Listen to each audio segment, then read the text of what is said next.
इस वीडियो में हम लोग डी फार्म फर्स्ट ईयर के सब्जेक्ट फार्मास्यूटिकल केमिस्ट्री 1 जो फार्मास्यूटिकल मेरा इनऑर्गेनिक केमिस्ट्री है उसमें chapter major intra and extra cellular electrolytes का जो सेकेंड टॉपिक है physiological acid base balance and electrolytes used, ठीक है, ये आज जानेंगे। हम ये जानते हैं कि जो फिजियोलॉजिकल एसिड बेस बैलेंस अपने बॉडी का है वो बफर सिस्टम के हेल्प से रेगुलेट होता है या इसको कह लें कि मेंटेन होता है। अगर इस बफर सिस्टम में कुछ भी एबनॉर्मेलिटी अराइज होती है या फिर अल्टरेशन होता है ऐसा बफर सिस्टम में जिससे मेरा मेटाबॉलिक एसिडोसिस या फिर मेटाबॉलिक अल्कलोसिस कॉज होता है, तो उस मेटाबॉलिक अल्कलोसिस या मेटाबॉलिक एसिडोसिस को ट्रीट करने के लिए हम कुछ इलेक्ट्रोलाइट्स का यूज करते हैं, उसके बारे में जानेंगे। उसमें हम ये मेरा इनऑर्गेनिक केमिस्ट्री है तो इसमें इनऑर्गेनिक कंपाउंड्स जो इलेक्ट्रोलाइट के तौर पे यूज होते हैं वही जानेंगे। वीडियो स्टार्ट करने से पहले एक रिक्वेस्ट है, अगर आपको वीडियो पसंद आता है वीडियो को लाइक करिए, चैनल को सब्सक्राइब करिए। चलिए हम अब वीडियो को स्टार्ट करते हैं। सबसे पहले हम जानेंगे कि एसिड बेस बैलेंस अपने बॉडी का रेगुलेट किस सिस्टम के द्वारा होता है। Acid base balance in the body is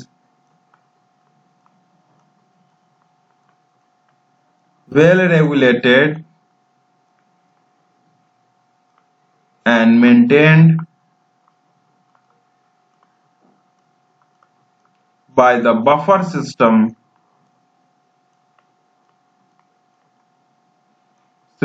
of the body.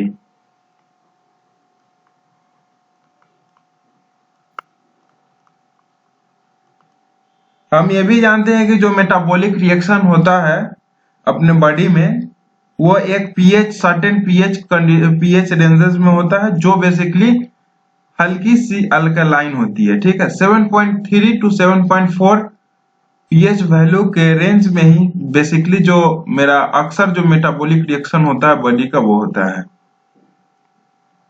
Most of the reaction कैसा reaction? Metabolic reaction of the body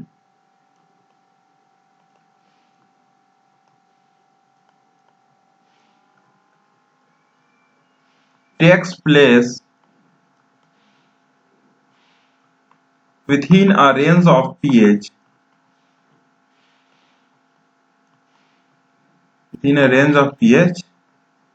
7.3 to 7.4। अब हम जानेंगे कि हमारे बॉडी में बफर सिस्टम कौन कौन से होते हैं। Buffer system in our body,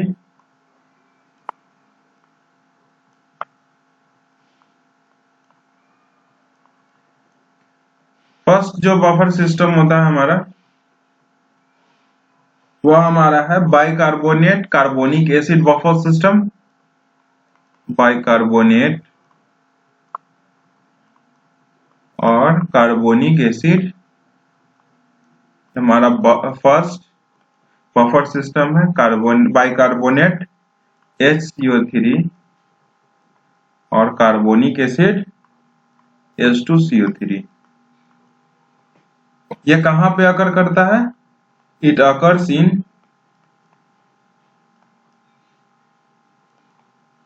plasma and kidney. जो सेकेंड मेरा बफर सिस्टम है वो हमारा है मोनो हाइड्रोजन फॉस्फेट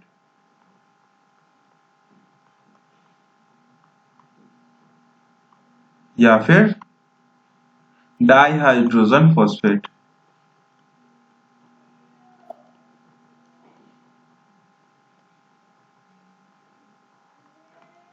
ठीक है, मोनोहाइड्रोजन मेरा आ जाएगा H मीन्स 1 हाइड्रोजन और फॉस्फेट PO4 2 माइनस, या फिर di hydrogen phosphate H2 PO4 minus. ठीक है, ये हमारा it also occurs it occurs in cell and kidney। देखिए आपका जो बाइकार्बोनेट और कार्बोनिक एसिड बफर सिस्टम है वो हमारा प्लाज्मा और किडनी में अकर करता है। यह मोनोहाइड्रोजन फॉस्फेट या फिर डाइहाइड्रोजन फॉस्फेट बफर सिस्टम यह हमारा सेल और किडनी में अकर करता है। थर्ड जो हमारा है वो पीएच का खेल है। PH controls respiratory centre and haemoglobin buffer system. ठीक है, पीएच हमारा रेस्पिरेटरी सेंटर जो बेसिकली मेरा मेडुला ऑब्लंगाटा में प्रेजेंट रहता है, मेडुला ऑब्लंगाटा में ये प्रेजेंट रहता है, उसको ये कंट्रोल करता है। ठीक है, जब हमारा पीएच इंक्रीज कर जाएगा प्लाज्मा का, increase of pH of plasma due to increase in the concentration of carbonic acid, due to increase of concentration of carbonic acid, it is regulated and maintained by hemoglobin।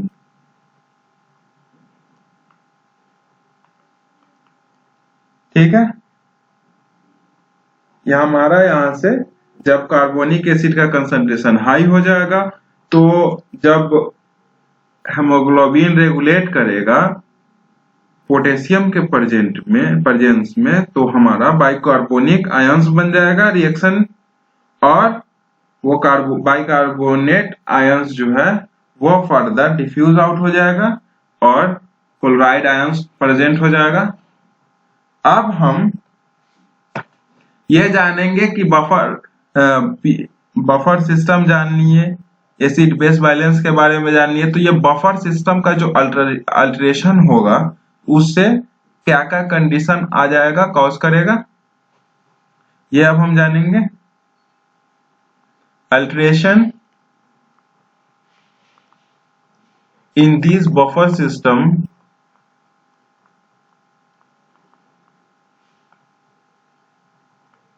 जिसमें एक हमारा buffer system जो first मेरा buffer system था वो था मेरा bicarbonate carbonic acid, second मेरा था मोनोहाइड्रोजन फॉस्फेट या फिर डाइहाइड्रोजन फॉस्फेट बफर सिस्टम, और थर्ड मेरा पीएच का खेल था।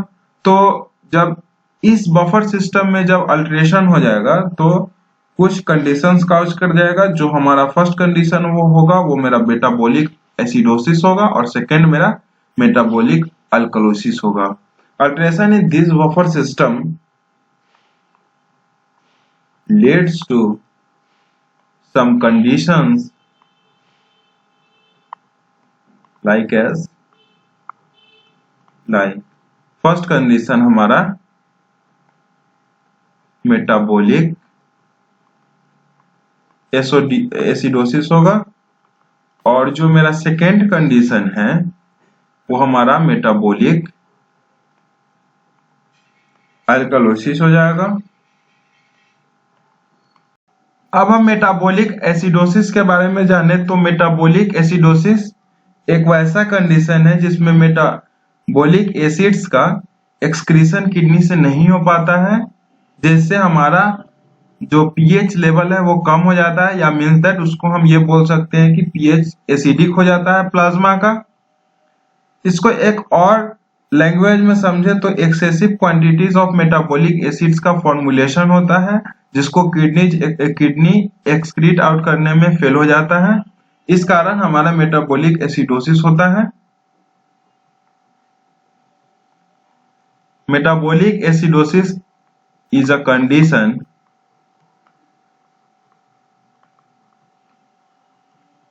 where excretion of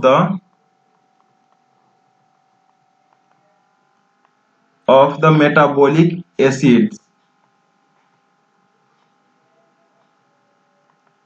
metabolic acid का एग्जांपल एक मेरा कार्बोनिक एसिड भी है, बाय किडनी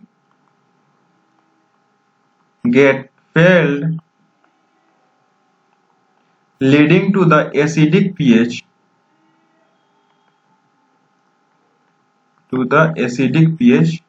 क्योंकि ऑब्वियस है कि मेटाबॉलिक एसिड का एक्सेसिव क्वांटिटी में फॉर्मुलेशन हो रहा है, या फिर जो मेटाबॉलिक एसिड है वो एक्सेसिव अमाउंट में है, जिससे मेरा एसिडिक पीएच हो जा रहा है प्लाज्मा का। Plasma formulation of excessive amount of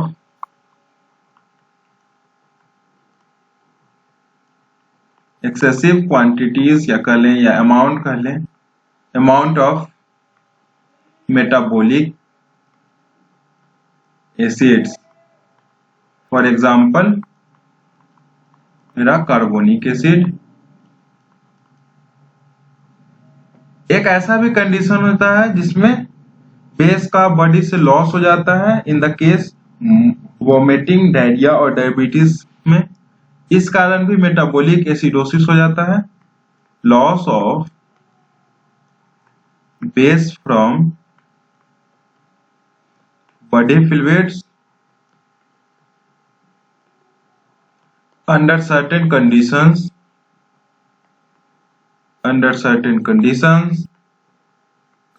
like vomiting,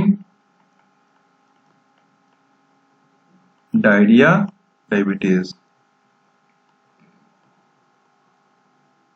etc। यह हमारा तो बात हो गया मेटाबॉलिक एसिडोसिस का।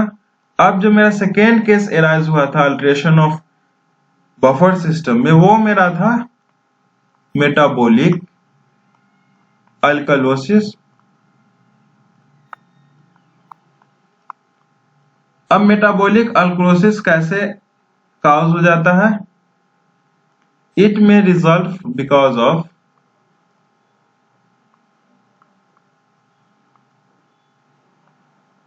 ऑफ या तो डायूरेटिक्स का एडमिनिस्ट्रेशन होगा, तब ये कंडीशन एराइज हो जाएगा। Administration of diuretics in the case of urination problem, या और जो कंडीशन है, हम जब अल्कलाइन ड्रग्स का एक्सेसिव यूज करने लगे तो मेरा मेटाबॉलिक अल्कलोसिस का हो सकता है। Excessive use of alkaline drug,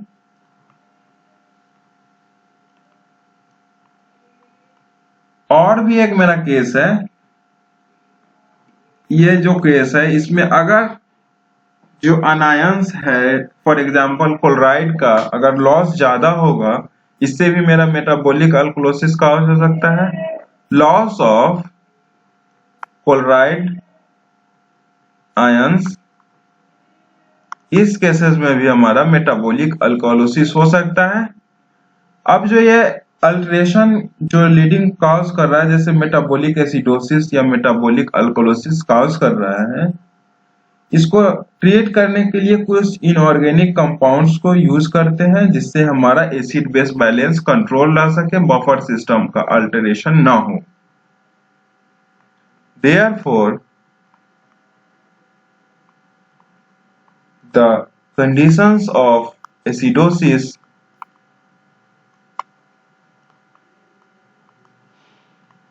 and alkalosis is treated with certain inorganic compounds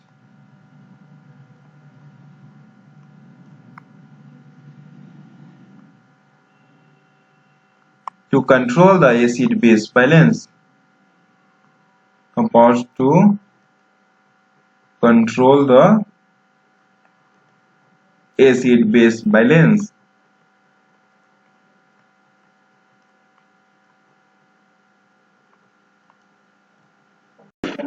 अब हम इनऑर्गेनिक कंपाउंड्स के बारे में जानेंगे कि वैसा कौन कौन सा इनऑर्गेनिक कंपाउंड्स है जो अल्टरेशन इन बफर सिस्टम, जो मेरा एसिडोसिस और अल्कोलोसिस होता है उसको ट्रीट करने में यूज होता है। उसमें जो हमें सबसे पहले पढ़ना है वो हमारा है सोडियम एसीटेट।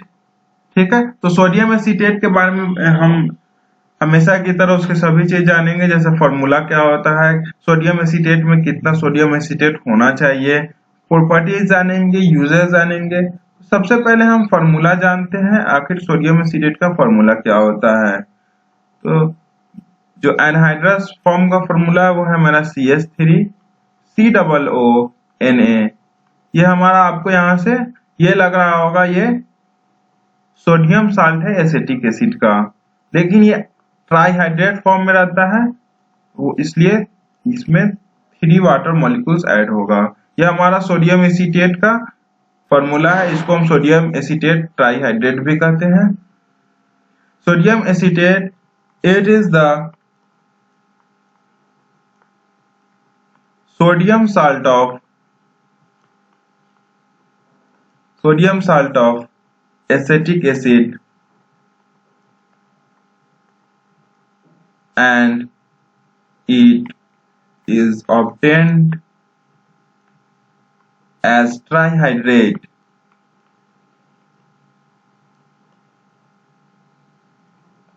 हम ये जानते हैं कि जो ये मेरा सोडियम है, सोडियम ये हमारा बेसिकली प्रिंसिपल कटायन है आपका एक्स्ट्रा सेलुलर फ्लूइड का। ये फर्स्ट जो टॉपिक इसका है उसमें मैंने आपको बताया था, principal cation of extra cellular fluid. आपने अगर वीडियो नहीं देखा है तो उस वीडियो को देख लीजिएगा, उसमें मैंने आपको जो मेरा जो प्रिंसिपल कटायन है, किस कंपार्टमेंट में कौन कटायन कौन अनायन प्रेजेंट है, वो मैंने आपको उस वीडियो में बताया हुआ है, तो उसको देख लीजिएगा। अब हम प्रिपरेशन जाने सोडियम एसीटेट का।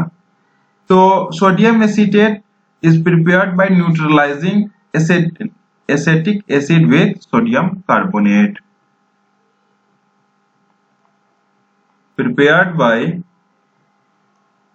sodium acetate is prepared by neutralization of acetic acid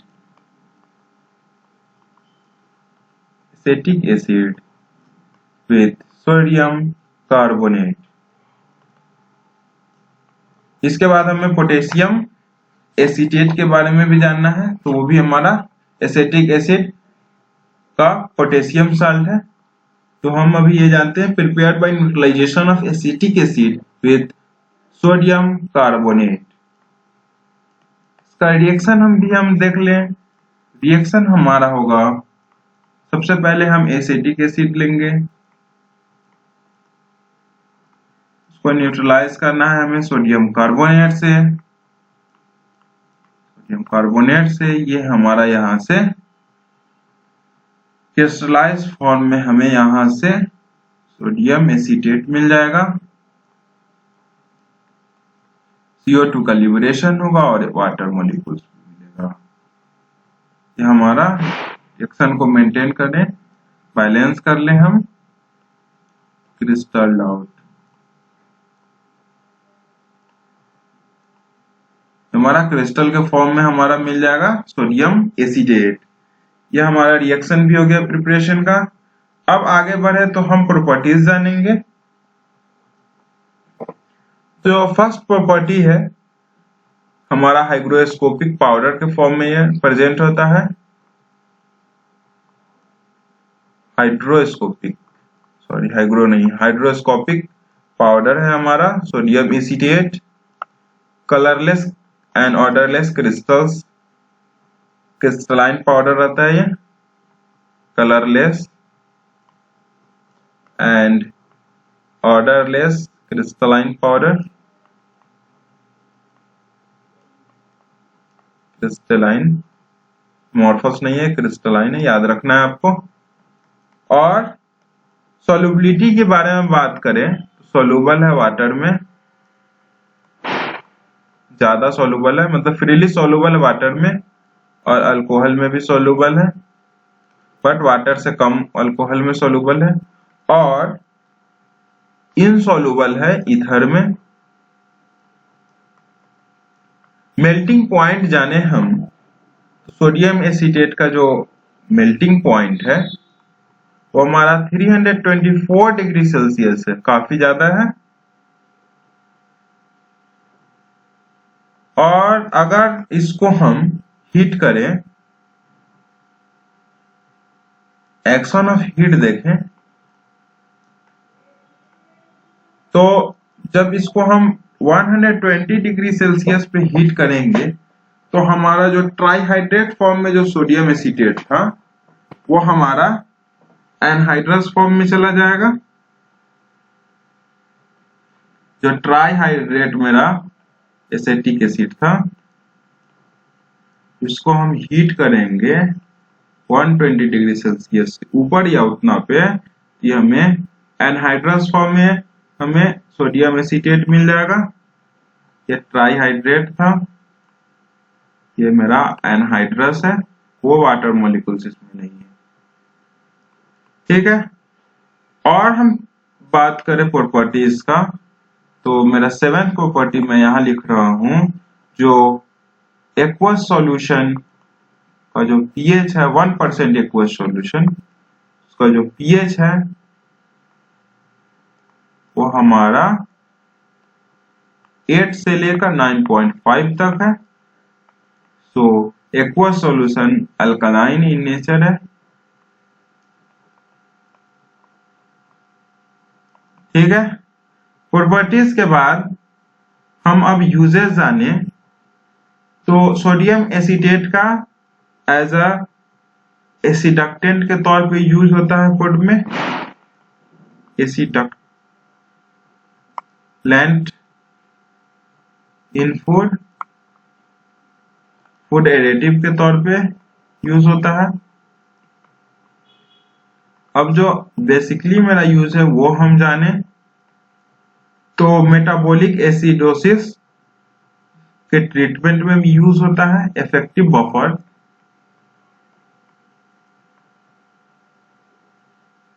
in metabolic acidosis as a pharmaceutical aid भी यूज करते हैं हम, फार्मास्यूटिकल एड भी हम इसका यूज करते हैं पेरिटोनियल डायलिसिस फ्लूइड के तौर पे, और पेरिटोनियल डायलिसिस फ्लूइड के तौर पे।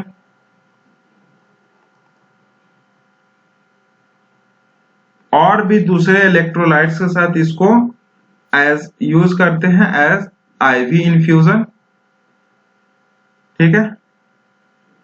Also used with other electrolytes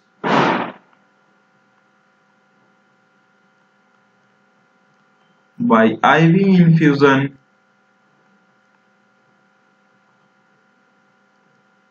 for the correction of acidosis, for the correction of acidosis and to replace electrolyte losses, ठीक है। हमारा फर्स्ट कंपाउंड यहाँ पे खत्म हुआ। अब सेकेंड कंपाउंड हम जानेंगे, जो मेरा होगा पोटेशियम एसीटेट। सेकेंड हमारा है पोटेशियम एसीटेट। पोटेशियम एसीटेट का फॉर्मूला है मेरा CH3COOK, या फिर इस फॉर्मूला को हम चेंज करके लिखें, मतलब सीक्वेंस वाइज नहीं, अलग चेंज करके लिखें, C2H3O2K। पोटेशियम यहाँ प्रेजेंट है। यहाँ हम ये देख सकते हैं कि ये पोटेशियम साल्ट है एसिटिक एसिड का, इसलिए इसका एक साइनोनिम्स दिया गया acetic acid potassium salt,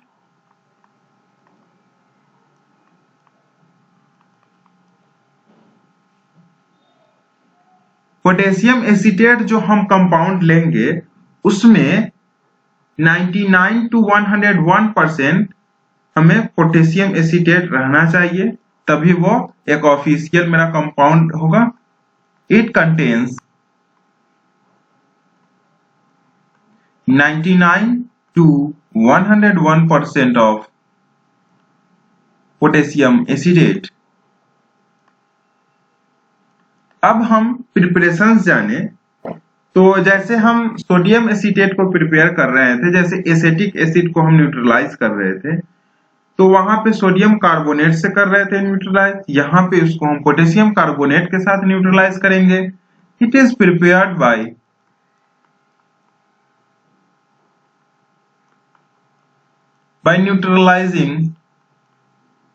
neutralising या neutralisation of acetic acid by potassium carbonate।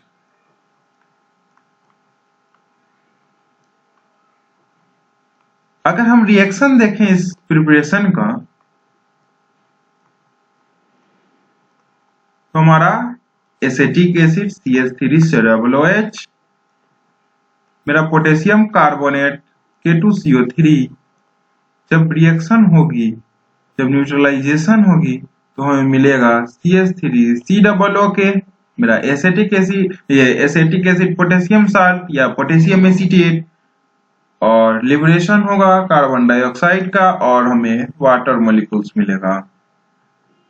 अब हम प्रॉपर्टीज के बारे में बात करें तो कुछ सिमिलर प्रॉपर्टीज है आपका पोटेशियम एसीटेट का सोडियम एसीटेट से, क्योंकि एसिटिक एसिड ही है, बस यहाँ पे न्यूट्रलाइजेशन जो हो रहा है एसिटिक एसिड का वहां पे सोडियम कार्बोनेट से हो रहा था, यहाँ पोटेशियम कार्बोनेट से है। तो जो हम प्रॉपर्टीज है, तो मेल्टिंग पॉइंट देखें 292 डिग्री सेल्सियस है, ठीक है।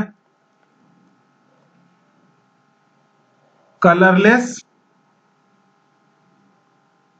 या फिर व्हाइट क्रिस्टलाइन पाउडर होता है हमारा potassium acetate.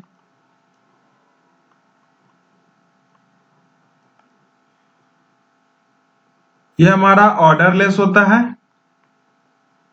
Potassium acetate, odourless, और हैव फेंट एसिटिक ऑर्डर। सॉल्युबिलिटी के बारे में बात करें तो सॉल्युबल है वाटर में और अल्कोहल में।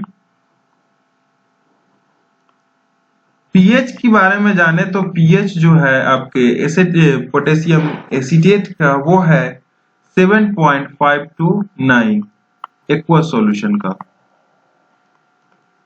अब हम प्रॉपर्टीज जान लिए पोटेशियम एसीटेट का, तो अब हम यूजेस जानेंगे। तो पोटेशियम एसीटेट का एंटी हाइपरटेंसिव इफेक्ट भी देखा जाता है, anti hypertensive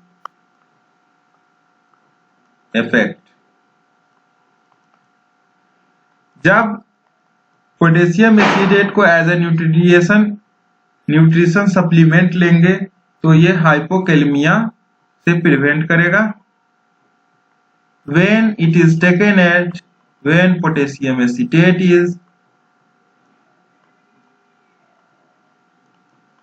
is taken as nutrition supplement,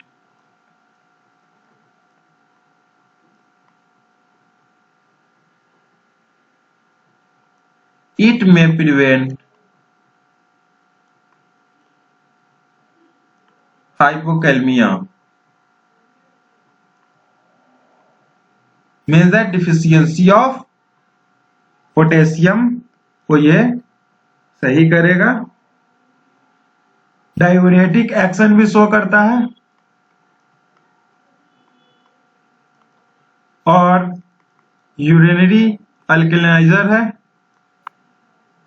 urinary अल्कलाइजर भी है ये हमारा पोटेशियम एसीटेट। अब हमारा सेकेंड खत्म हो गया, सेकेंड कंपाउंड। थर्ड हमारा पढ़ना है, वो हमें पढ़ना है सोडियम बाइकार्बोनेट इंजेक्शन जो एक मेरा स्टेरलाइज सॉल्यूशन होता है सोडियम बाइकार्बोनेट का इन वाटर फॉर इंजेक्शन में। थर्ड मेरा है सोडियम बाइकार्बोनेट इंजेक्शन। फॉर्मूला इसका होगा सोडियम बाइकार्बोनेट इंजेक्शन का NaHCO3, ये हमारा सोडियम बाइकार्बोनेट का फॉर्मूला है, और ये वाटर फॉर इंजेक्शन होगा, स्टेराइल सॉल्यूशन होगा। ठीक है, इट इज स्टेराइल सॉल्यूशन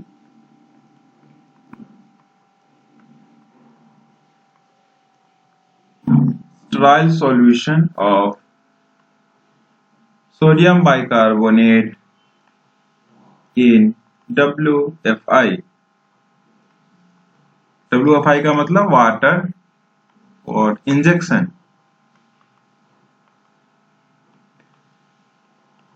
जो इंजेक्शन होगा वो कंटेन्स करेगा not less than 95% and not more than 105% of labeled amount of sodium bicarbonate।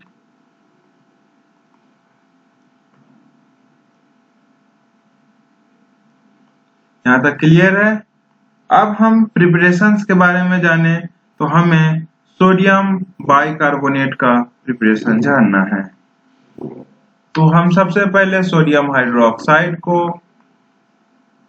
Carbon dioxide के थ्रू पास कराएंगे तो वहां से हमें सोडियम कार्बोनेट मिलेगा। उस सोडियम कार्बोनेट को हम जब फर्दर वाटर और कार्बन डाइऑक्साइड के साथ ट्रीट करेंगे तो वहां से हमें सोडियम बाइकार्बोनेट मिलेगा। ठीक है,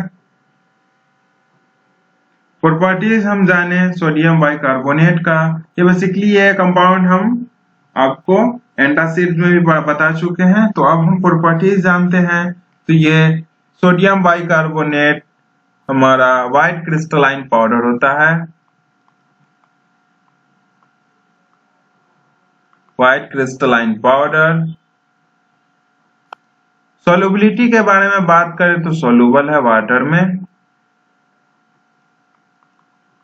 बहुत लेस सॉल्युबल है and insoluble in alcohol. Aqueous solution basically antacid है तो ये हमारा अल्कलाइन ही होगा। Aqueous solution are alkaline in nature। It reacts with mineral acid to form it reacts with mineral acid with effervescence।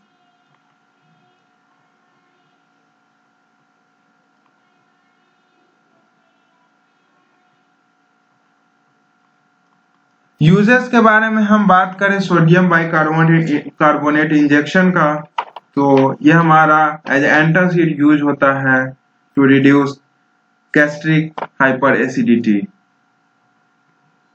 It is useful in the treatment of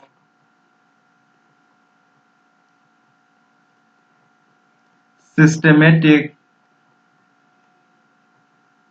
acidity, acidosis। It acts as an antacid।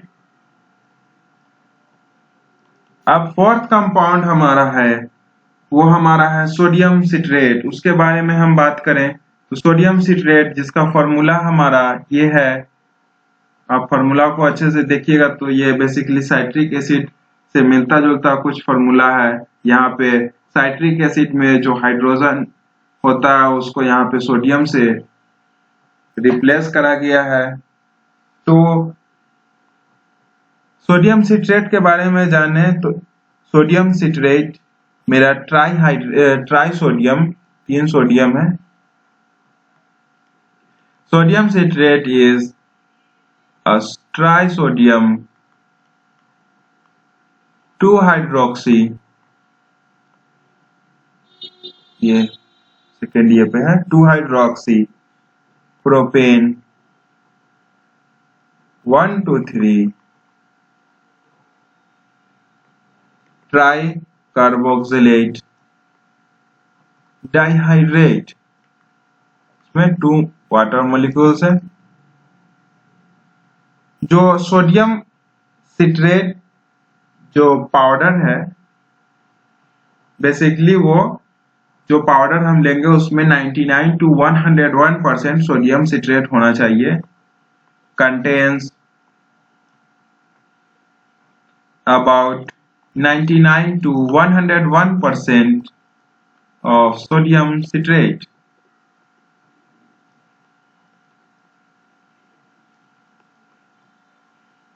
अब हम preparation जाने sodium citrate का।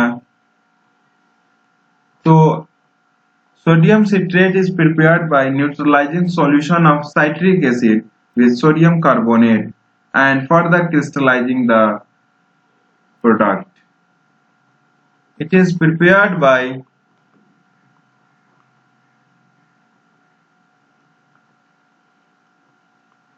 neutralizing solution of citric acid with sodium carbonate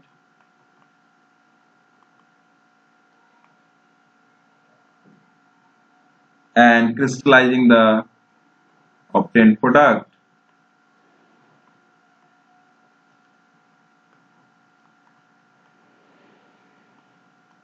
यह हमारा citric acid, हम citric acid को जब sodium carbonate के साथ रिएक्ट कराएंगे तो हमें सोडियम सिट्रेट मिलेगा। सबसे पहले हम साइट्रिक एसिड बना लेते हैं।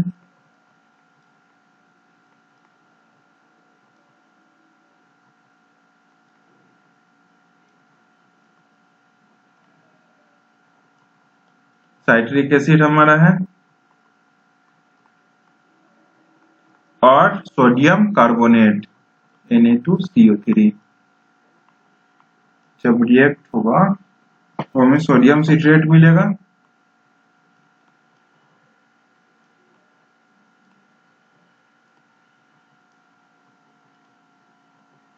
जितना हाइड्रोजन था सब सोडियम से रिप्लेस हो गया और डाइहाइड्रेट के फॉर्म में मिलेगा। इसको हम बैलेंस करें तो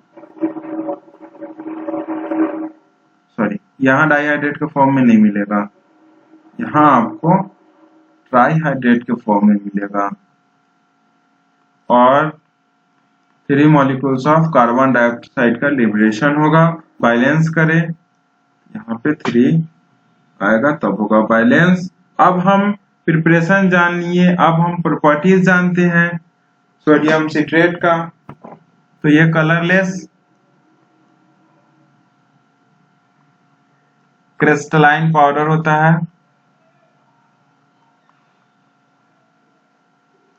सॉल्युबिलिटी के बारे में बात करें तो फ्रीली सॉल्युबल है वाटर में, freely soluble in water, but insoluble है अल्कोहल में और ईथर में।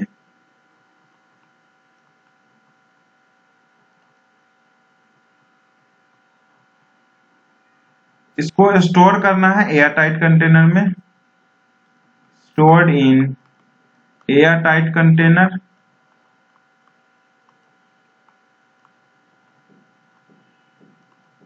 क्यों? क्योंकि जब इसका एक्सपोजर होगा, exposure of sodium citrate in dry air leads to efflorescence।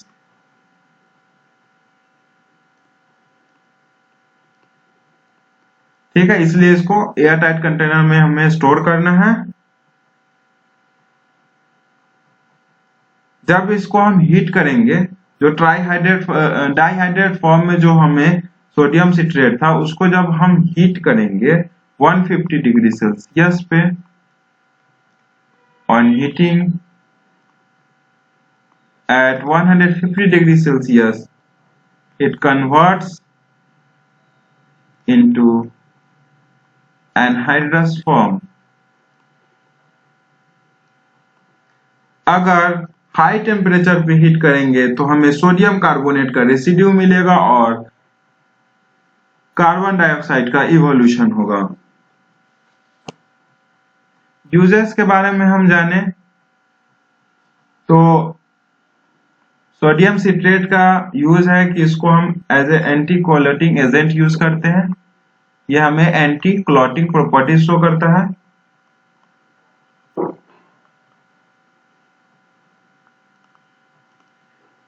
इसको यूज करते हैं हम सिस्टेमेटिक अल्केनाइजिंग एजेंट के तौर पे, यूज्ड एज सिस्टेमेटिक अल्केनाइजिंग एजेंट और एज ए डिसेंसिटाइजिंग एजेंट भी हम इसको डेंट्रीफाइसेस में यूज करते हैं। Useful in dentifrices as desensitizing agent।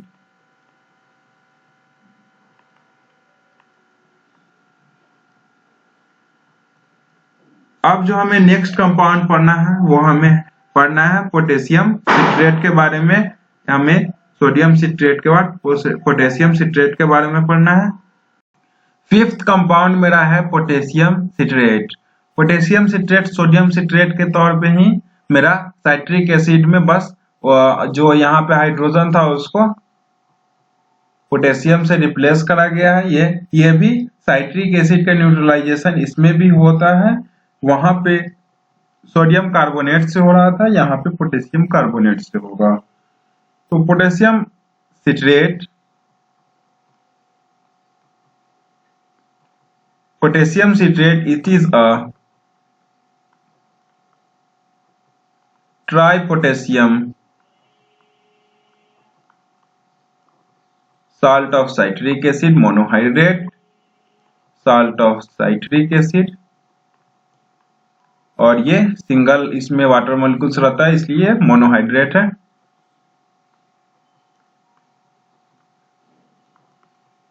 जो हम क्रिस्टल्स लेंगे पोटेशियम सिट्रेट का तो उसमें 99 to 101% पोटेशियम सिट्रेट होना चाहिए। Contains about 99 to 101% of citric acid। अब हम प्रिपरेशन जानते हैं पोटेशियम सिट्रेट का। पोटेशियम सिट्रेट कैसे बनता है?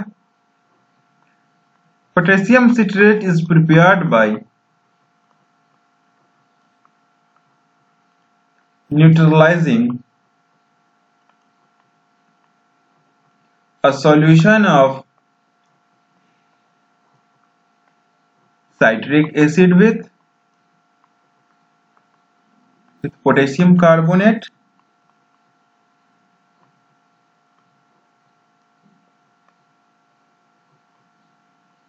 ठीक है, साइट्रिक एसिड का यहाँ पे न्यूट्रलाइजेशन हो रहा है किससे? पोटेशियम कार्बोनेट से। तो हम इसको रिएक्शन के भी इसका लिख लेते हैं।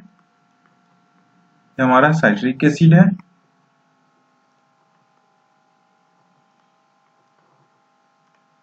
साइट्रिक एसिड हमारा है ये।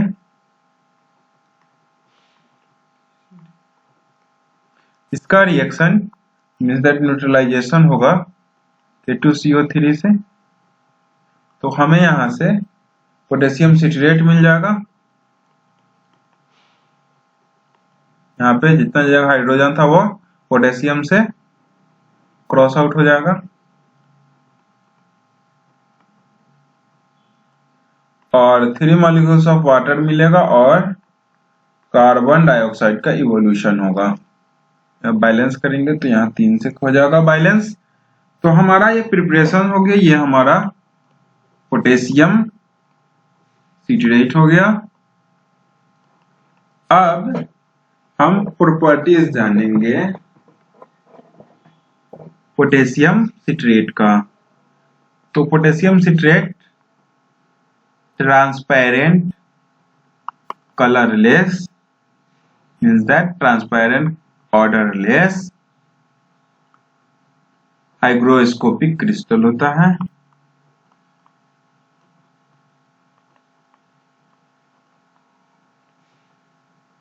सोल्युबिलिटी के बारे में जाने तो वाटर और ग्लिसरॉल में सोल्यूबल है,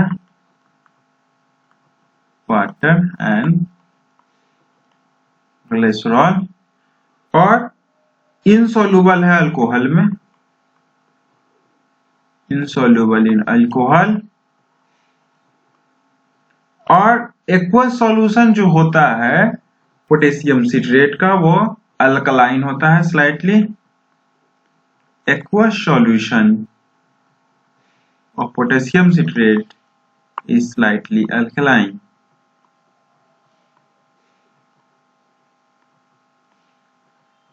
ठीक है, एक्शन ऑफ हीट हम इसका देखें तो सेम जैसे सोडियम सिट्रेट का था उसी की तरह है। Action of heat, potassium citrate को जब हम 150 डिग्री सेल्सियस पे हीट करेंगे, ये एनहाइड्रस फॉर्म में हो जाएगा मोनोहाइड्रेट से, anhydrous form of potassium citrate. अब प्रॉपर्टीज हम देख लिए, अब हम यूजेस देखेंगे। तो potassium citrate acts as used as भी कर सकते हैं सिस्टेमेटिक या सिस्टेमिक भी कर सकते हैं, अल्कलाइनिंग एजेंट के तौर पे यूज होता है।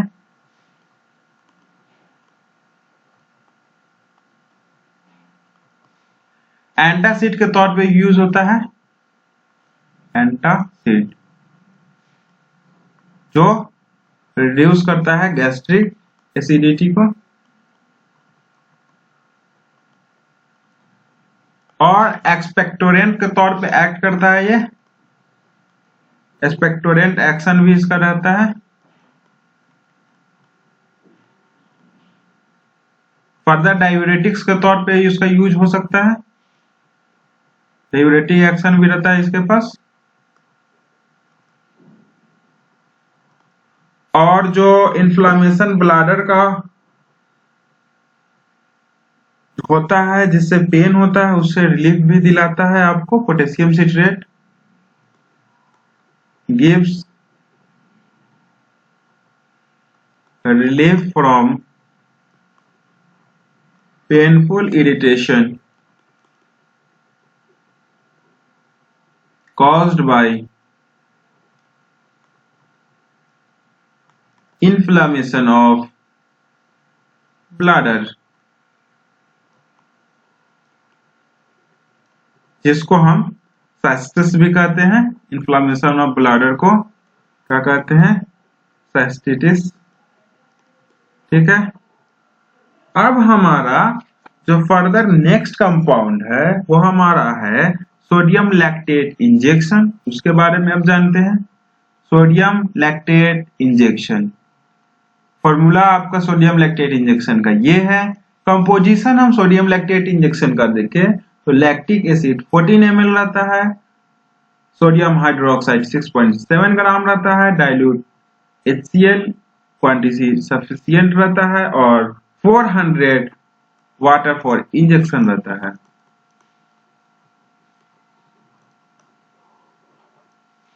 कंपोजिशन है तो ये लिख दीजिएगा आप। अब उसके बाद हम प्रिपरेशन जानते हैं सोडियम लैक्टेट इंजेक्शन का। तो हम 6.7 ग्राम सोडियम हाइड्रोक्साइड लेंगे और वाटर फॉर इंजेक्शन लेंगे 400 ml। जब इस दोनों को डिसॉल्व करेंगे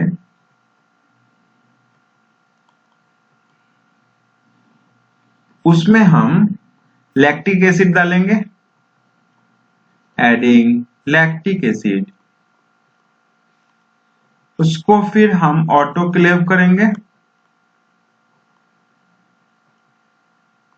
115 to 116 डिग्री सेल्सियस पे हम स्टरलाइजेशन में ऑटोक्लेव करेंगे डिटेल में। उसके बाद सॉल्यूशन को हम कूल करेंगे।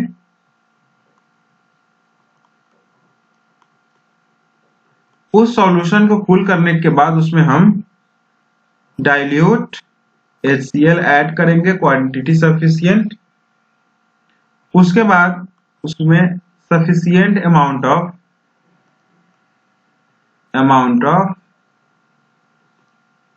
ऑफ वाटर ऐड करेंगे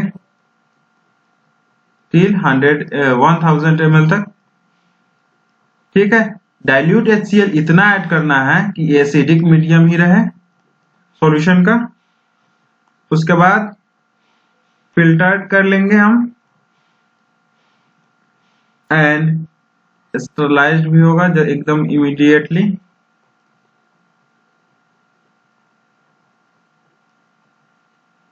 स्टरलाइज कैसे होगा? Sterilized by autoclaving.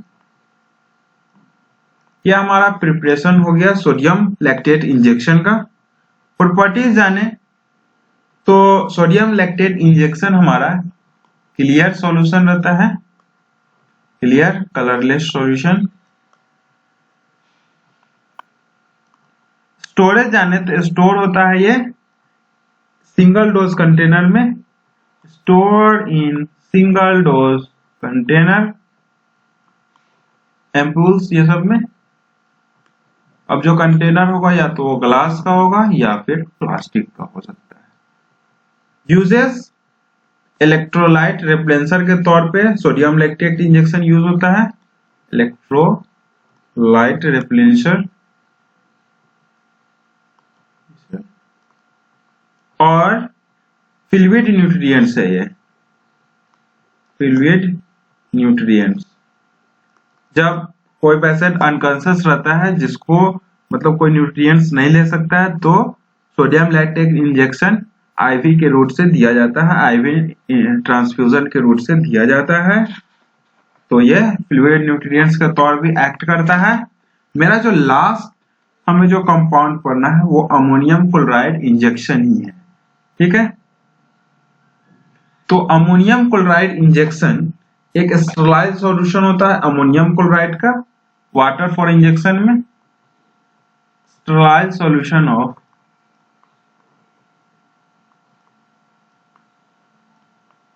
ammonium chloride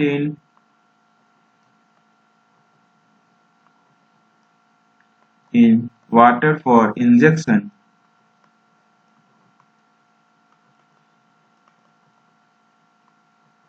Ammonium chloride injection contains 95 to 100% of labeled amount of ammonium chloride.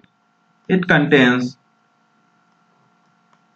about 95 to 105% of labeled amount of ammonium chloride NH4Cl।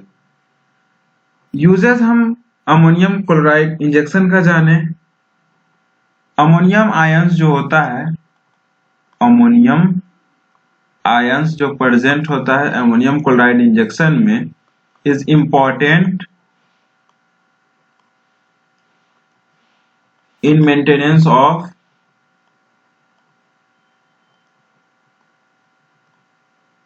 acid base balance, maintenance of acid base equilibrium of body. So it is used as metabolic alkalosis. It is used in metabolic alkalosis treatment. अब एक note है कि जब saver alkalosis होगा उस condition में ammonium chloride injection को 2% solution में देना है आईवी के द्वारा ग्लूकोज के साथ। ठीक है, for treating severe alkalosis, ammonium chloride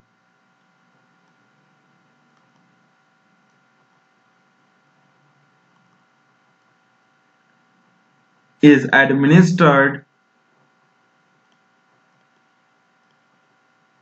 in 2% solution through IV along with glucose.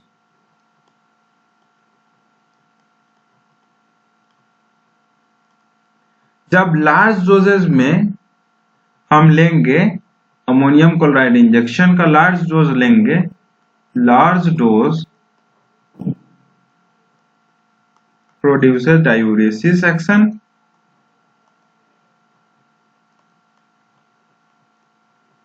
and leads to make the urine acidic.